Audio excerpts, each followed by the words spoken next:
now is Michael O'Sullivan, former Assistant Garda Commissioner. Michael O'Sullivan, your reaction to what we've seen yesterday afternoon and last night. Did you ever think you'd see this in your lifetime?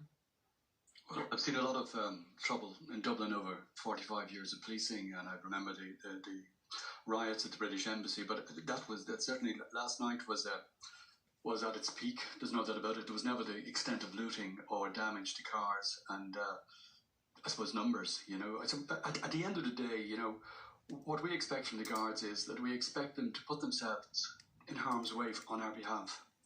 On the other hand, we leave them without adequate resources. The bottom line is there is not enough guards in Dublin City. There hasn't been for a number of years. In fact, there's not enough guards in An Garda Síochána. Now, efforts to recruit guards over the last couple of years haven't brought the numbers up, and for the foreseeable future, it is unlikely the numbers will be brought up to strength.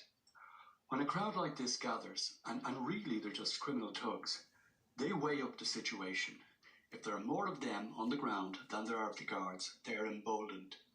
They then move on from rioting to damage to looting. If they arrive and there's a greater number of guards, the dynamic changes. It is not the fault of the guards on the ground. They did a great job and showed great bravery with the resources that they had. Mm-hmm. But at the end of the day, it's, years ago you had sufficient numbers in stations, you would bring men in from the suburbs. The guards and the Garda numbers are stretched to the limit. You can see that in response times. But Commissioner Harris did point out, people did come in from surrounding counties, public order units from all over the country. I know this is a difficult question, but it's a question I have to ask you. Do you think this is a resigning matter? No, it's not for me to question. But you said it's not the fault of the guards. Do you know what I mean? So, what should happen now if people don't resign? What should they do? I think they should get more guards, however they do it. They should get more guards sooner rather than later and deploy them in the way they were a couple of years ago. It's a matter of public record. And use the army if you can't get those numbers in the Garda soon enough? Not at all. We don't need to use the army. The guards have the skill set to do it. It is about getting the numbers. If you have to bring numbers in from the country to the city, it's very unfortunate, but you have to do that. It has been done in the past.